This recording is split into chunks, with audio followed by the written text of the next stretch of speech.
Le soleil est une catastrophe, il part, il revient, mon image est plutôt sombre, mais ce n'est pas le sujet. Vous le savez peut-être, Baserow profite d'une intégration plutôt complète dans Make et dans d'autres outils d'automatisation. Cependant, parfois, vous voulez faire une action dans Baserow et l'intégration ne permet pas de faire exactement comme vous voulez. Peut-être que dans Baserow, vous voudriez faire une action qui n'est juste pas référencée dans l'intégration.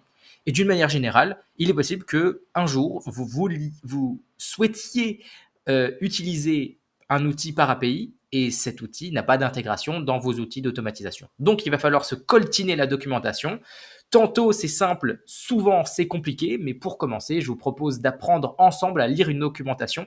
Et je prends l'exemple de Baserow parce que je l'ai pratiqué et qu'elle n'est pas trop difficile à lire. Et on va essayer de pratiquer du coup la lecture d'une documentation et des requêtes custom en API dans Make. Let's go! Ok, alors dans mon espace Baserow, j'ai plusieurs bases de données, plusieurs tables. Et on va prendre comme exemple aujourd'hui ma table notification. Elle ne possède pas trop de lignes et surtout pas trop de colonnes, donc ça va être assez clair. Une première chose, c'est que il va falloir aller trouver la documentation. Alors généralement, quand vous voulez trouver une documentation, vous tapez le nom de votre service plus API doc ou documentation, vous allez trouver. En l'occurrence, dans Baserow, c'est pratique. On peut cliquer sur notre base de données et on va pouvoir lire la documentation. Et Baserow, je trouve, déjà fait les choses plutôt bien. C'est le cas d'autres outils aussi. Je crois que Stripe fait ça, Airtable le fait aussi, et beaucoup d'autres outils. Mais en l'occurrence, on va pouvoir avoir une documentation précise spécifique à notre base de données. Donc, quand on va vouloir faire des requêtes API sur notre table notification, on va pouvoir trouver exactement les informations, les noms des champs et les URL précises. Donc ça déjà, ça facilite quand même les choses.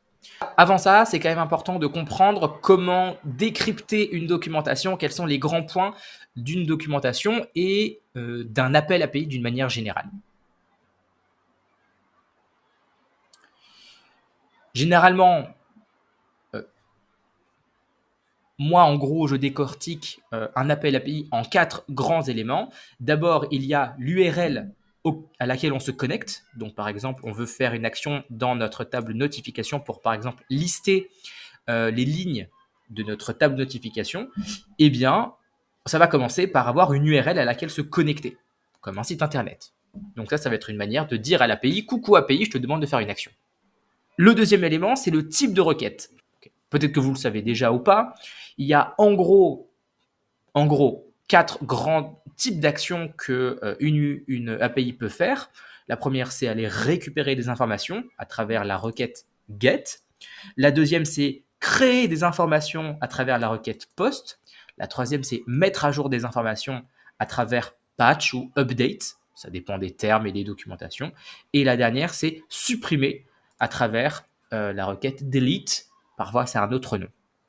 Donc nous, en l'occurrence, on va faire une requête get et on va se connecter à cette URL et on va devoir forcément indiquer à l'API qui on est. On va devoir s'authentifier parce que sinon, n'importe qui peut aller récupérer nos informations. Parfois, pas besoin de s'authentifier pour des services en ligne, pour l'API de Rick et Morty, par exemple, pas besoin de s'authentifier, il me semble. Mais là, pour une base de données qui est bien à nous, c'est important de pouvoir s'authentifier. Et donc là, déjà, il va falloir venir lire. Souvent, ça va être du curl, du CURL. On a de la chance, l'API de Baserow nous propose une lecture en HTTP ou en JavaScript ou en Python, mais ces trucs ne nous aident jamais, que ce soit bien clair. Souvent, vous n'allez pas avoir HTTP dans les documentations. Souvent, vous allez avoir du curl. Moi, je l'appelle ça comme ça. Donc, c'est bien de commencer déjà par lire le curl. Ok, bon, curl, ça, c'est pas très intéressant. Le type de requête, c'est get. Sinon, ça pourrait être put, ça pourrait être update, ça pourrait être delete, ça pourrait être post, comme ce qu'on a vu. Et enfin, on a un "-h". Le "-h", c'est ce qui va rentrer dans le header. Et généralement, on utilise le header pour s'authentifier auprès de l'API. Pour s'authentifier et dire « Bonjour API, je viens de la part de Emmanuel Gutmann, voici ses identifiants ». Et donc là, c'est exactement ça. Dans le header, c'est quelque chose qu'on va retrouver dans Make, par exemple. On va devoir marquer comme key, comme clé autorisation et comme valeur token. Et là, on va devoir rentrer notre token notre jeton de base de données. Donc, c'est quelque chose aussi qu'il faut venir générer dans des outils assez bien pensé. Généralement, c'est super simple de se générer un token. Et là, typiquement, c'est ce qu'on pourrait faire. Donc, on va ouvrir un autre onglet et on va aller dans notre projet, dans notre espace Settings, et on va pouvoir retrouver les tokens de base de données. Au besoin, on peut en créer un nouveau, mais moi, je vais déjà juste copier-coller celui-là. Donc, le header, afin de s'authentifier et parfois de passer des informations en plus à l'API, on l'a vu. Et le dernier élément, c'est ce qu'on appelle le corps de texte, c'est-à-dire le body dans lequel on va donner encore plus de contexte et d'informations à l'API. Ça ne va pas être nécessaire quand on va vouloir récupérer des informations en général. Ça va être nécessaire quand on va vouloir mettre à jour ou créer des nouvelles informations. Alors, on va commencer super simple, on va chiller au max et on va essayer de faire une requête très simple, c'est-à-dire en se connectant à la bonne ressource, c'est-à-dire à la bonne URL, en faisant le bon type de requête, une requête de type GET, et en mettant correctement notre header, on va essayer d'aller récupérer les lignes de notre table notification. C'est déjà très ambitieux, mais on va y aller doucement. Ok, donc on va commencer tranquille, on va ouvrir un scénario make vierge et on va ajouter notre premier module qui va être un module de type HTTP et on va aller chercher l'action make a request. Donc, parfois, effectivement, il y a les intégrations, par exemple l'intégration Base.ro, il y a des actions possibles. Parfois, il y a des actions dans Base.ro que vous ne pourrez pas faire via l'intégration, mais que vous pouvez faire en lisant la documentation et en notant ce que vous demande la documentation dans un module HTTP make a request. Et là, on va retrouver tous les éléments dont on a parlé tout à l'heure. Donc déjà, l'URL. Pour aller récupérer la liste des notifications dans notre table notification, il faut se connecter à la bonne URL. Et par chance, Base.ro nous la donne déjà. Ok, donc on va aller lister, donc récupérer la liste des lignes dans ma table notification. Et donc, on va bien faire une requête de type get, comme c'est demandé ici. Donc là, on a les différents types de requêtes, de méthodes, c'est ça. Donc on a get, post, put, patch, delete, qui sont, je pense, les plus communes. Et maintenant, on va juste copier l'URL à laquelle se connecter. Hop. Donc là, c'est tout bon. On voit qu'en gros, il y a l'URL un peu complète. Et puis, il y a aussi des petits paramètres, comme par exemple celui-ci. Après un point d'interrogation, c'est toujours des paramètres. OK. Alors là, déjà, on a deux éléments qui sont pas mal. On a donc l'URL et la méthode. Maintenant, il va falloir s'authentifier auprès de l'API. Et ça se fait dans le header, comme c'est le cas à peu près tout le temps, je crois. Et notamment, comme c'est marqué dans la documentation à droite. Donc, on marque autorisation juste ici. Et ensuite, on va écrire token. Et ensuite, on va coller notre token qu'on a généré dans Base.ro. Alors, dans mon cas, je ne vais pas être complètement fou et je vais me créer un token que je vais pouvoir vous montrer, mais avec lequel vous ne pourrez pas me hacker. Donc, je me crée un token qui peut juste faire des actions dans la notification. Comme ça, vous n'allez pas pouvoir me hacker ma base de données, même si je ne l'utilise plus. Et donc, je vais pouvoir aller copier-coller ce token. Haha, vous pouvez le voir, je m'en fiche. OK. Et maintenant, on va pouvoir marquer token, un espace, et coller notre jeton de base de données. Le voici. Il me semble qu'on a toutes les bonnes informations. La documentation de Base.ro ne nous demande pas d'ajouter un corps de texte. Donc, on va voir ce qu'il se passe. Un petit trick en plus quand vous utilisez make, c'est de bien parser la réponse que nous donnera make. Ça nous permet de mieux lire l'arborescence. Sinon, c'est un langage de JSON et de robot. Et c'est pas très, très lisible. Ce sera quelque chose comme ça si vous parsez pas. Alors que si vous parsez, ce sera plus lisible. Ok, donc on va venir tester juste ce module. Et de toute façon, en général, quand vous faites une requête dans make, ça apparaîtra en vert ici. Cependant, quand il s'est bien passé quelque chose de positif, vous aurez un code 200. Quand il y a quelque chose d'un peu problématique qui s'est passé, ce sera une erreur de type 400, 429, 400, etc. Classique. Donc là, j'ai une réponse de type 200. J'ai de la chance. Ça ne vous arrivera pas au début parce qu'il faut se casser la tête contre la documentation. C'est normal, c'est comme ça que ça se passe. Et maintenant, on va regarder ce qu'il y a dans Data. Justement, le fait que Data soit aussi bien organisé et en belle arborescence, c'est parce que j'ai parsé la réponse. Ok, et donc là, j'ai une grande liste de plein de notifications et j'ai jusqu'à la notification 88 avec l'identifiant 88. Et à mon avis, c'est la liste de toutes mes notifications jusqu'à l'identifiant 88. Donc c'est bien ça. Ok, nickel. Donc là, la bonne nouvelle, c'est qu'on a réussi un premier appel API custom et qu'on a récupéré la liste de nos notifications. Okay, donc à quoi ça ressemble? Si je prends le 1, okay, l'identifiant c'est numéro 1, et puis là j'ai le message, j'ai est-ce que c'est lu, est-ce que c'est pas lu, la date de création, la date de lecture, etc. Et donc finalement, ce sont les informations que j'ai pour le nom de mes colonnes. L'identifiant, le message, la date de création, est-ce que c'est lu, est-ce que c'est pas lu, etc., etc. Donc ça déjà, c'est une pure dinguerie. On a réussi une première étape, on peut se check. Maintenant, on va essayer d'aller un tout petit peu plus loin et on va essayer de créer une ligne dans notre table notification. Alors là, je ne vous cache pas que ça va être une autre paire de manches, mais on va y aller petit à petit. Ok, donc maintenant, pour créer une ligne dans une table de base row, voici la documentation. Il faut commencer par une méthode post. Donc on va changer de get à post. On rappelle que post, c'est pour créer des informations. On va venir copier-coller l'URL.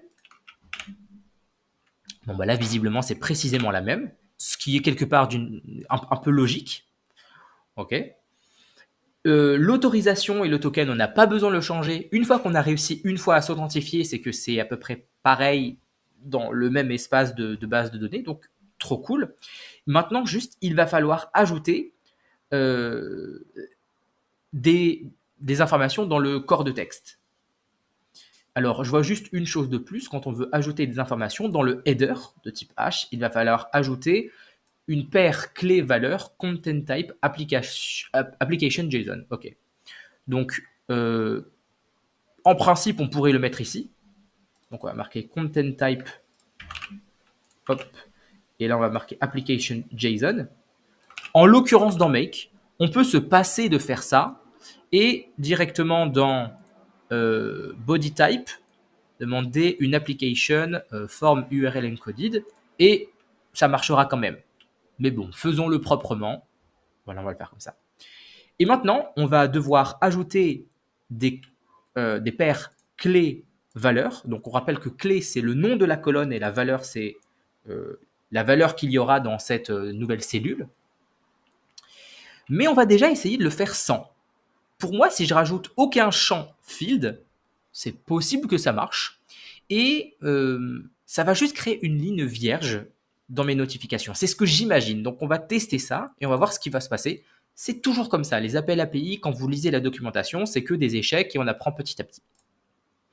Ok, donc là, j'ai un code 200. J'ai l'impression qu'il y a une nouvelle ligne qui a été créée avec l'identifiant 89. C'est logique parce que le dernier identifiant, c'était 88. Je suis désolé, l'image, c'est une catastrophe. Il fait tout d'un coup sombre. Et cependant, le reste est complètement vide. Alors, on va juste ouvrir ma base de données et on va ouvrir la table notification et on va voir s'il y a une nouvelle ligne qui a été créée. En effet, il y a bien une ligne, mais cette fois-ci complètement vierge qui a été créée. L'idée et l'idéal, ce serait quand même de créer une ligne avec des informations dedans, typiquement avec un message pour commencer et éventuellement une case cochée ici. Imaginons. Ok. Donc, on va devoir ajouter dans le corps de texte des paires clés-valeurs pour dire dans la colonne message, tu vas devoir mettre le texte ta ta ta ta ta. Dans la colonne lu ça va être la clé, eh bien tu vas indiquer que c'est true, que c'est vrai parce que c'est coché. Ok. On va essayer de faire ça, on va voir ce qui va se passer. En fait, je le fais aussi parce que je connais la documentation et que on doit ajouter des paires clé-valeur, donc clé, valeur, clé, valeur. Et ensuite, là, ce qu'on voit, quand c'est entre guillemets, c'est que ça attend une chaîne de caractères, un string. Donc, quand vous voulez ajouter du texte, il va falloir le mettre entre guillemets. Quand vous voulez ajouter un booléen, c'est-à-dire un vrai-faux, il va falloir le mettre soit en true, soit en false. False. Parfois, plus difficile, il va falloir ajouter, quand vous voulez faire des relations, il va falloir ajouter des objets avec des crochets à l'intérieur. Ok, donc dans message, on va ajouter un field, donc un champ. La clé, ça va être le message. Et ici, ça va être du texte. Alors, peut-être que dans Make précisément, j'ai pas forcément besoin de mettre des guillemets. On va quand même les mettre pour essayer. Et on va marquer juste test et voir ce qu'il se passe. Et aussi, je vais ajouter un autre champ. Et cette fois-ci, je vais indiquer qu'il y a une case qui est cochée. La case lu, ça a bien été coché. Donc, dans qui, on va indiquer que c'est lu. Et ici, la réponse, ça va être true, c'est-à-dire que cette case, normalement, si une ligne est créée, la case sera cochée. On va lancer ce scénario. J'ai un code 200, donc c'est une bonne nouvelle. Et maintenant, qu'est-ce qu'il s'est passé? La ligne 90 a été créée. Effectivement, il y a bien test qui a été créé. Et là, je vois qu'il a ajouté mes guillemets. Donc, c'est possible qu'il n'y ait pas besoin de mettre des guillemets. Make le fait pour nous, c'est possible. Et la case ici est cochée. Trop bien, trop content. Donc, au besoin, on pourrait rajouter des champs pour compléter notre ligne au moment où elle est créée, pour que cette ligne soit absolument complète avec toutes les informations. Au moins, vous savez un petit peu mieux comment on crée une requête post pour créer des nouvelles informations. Maintenant, on va essayer de mettre à jour une ligne, en l'occurrence la dernière ligne qu'on vient de créer. Donc là, dans la documentation Base.ro, Base.ro nous demande une méthode patch. Ok, donc on va faire ça tout de suite. Patch. Il va falloir copier-coller l'URL. Et là, à mon avis, la documentation nous demande d'ajouter le row ID. Ok, donc le row ID dans Base.ro, c'est l'identifiant de la ligne. Ouais. Quand on vient de créer une ligne de manière custom, ici, Make et Base.ro nous renvoient cette liste d'informations avec notamment l'identifiant de la ligne créée. Okay. Donc si on reprend exactement cette ligne, on pourra update cette ligne précisément. Donc là, je remplace juste row ID par 90. Donc ça va modifier la ligne avec l'identifiant 90. Et là, il va falloir indiquer à l'API avec des paires clés-valeurs quelle colonne et quelle cellule nous souhaitons changer dans la ligne modifiée. Donc nous, en l'occurrence, on veut juste modifier, on va modifier les deux messages élus. Donc test, on va remplacer entre guillemets par pas de guillemets, test. Et lu ici, ça va être false. Et on va voir si cette ligne est bien modifiée. Alors, juste avant de modifier, on rappelle que cette ligne, elle ressemble à ça. Et maintenant, on va lancer le scénario et on va voir ce qui va se passer. J'ai bien un code d'erreur. Et maintenant, test n'a plus de guillemets et la case a bien été décochée. Donc, on a réussi une fois de plus. On est monstrueux. Dernière étape, on va vouloir peut-être supprimer une ligne. Donc là, dernier type de méthode, delete, comme c'est demandé ici. Et on va copier l'URL. Alors là, à mon avis, ça va être exactement la même chose. Ok, non, pas exactement. On a une URL, il faut juste modifier row ID par l'identifiant de la ligne que nous souhaiterions supprimer. Nous, en l'occurrence, c'est la ligne 90. Pas besoin de body type, pas besoin de field, visiblement. La documentation nous indique que l'API n'attend rien de tout ça. Ok, donc on va supprimer ces champs. Et on va essayer comme ça, peut-être j'aurai un code d'erreur.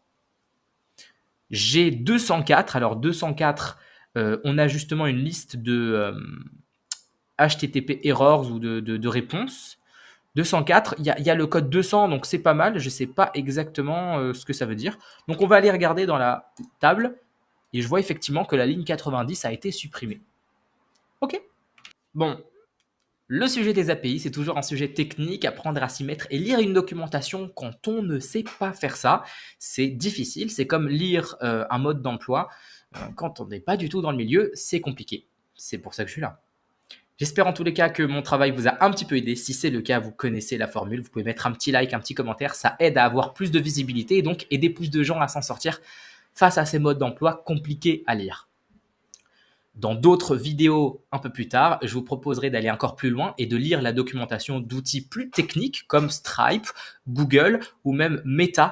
En attendant, je vous souhaite une très bonne journée. Merci d'avoir regardé cette vidéo. À très bientôt. C'était Emmanuel de Joyeux No Code. Ciao, ciao!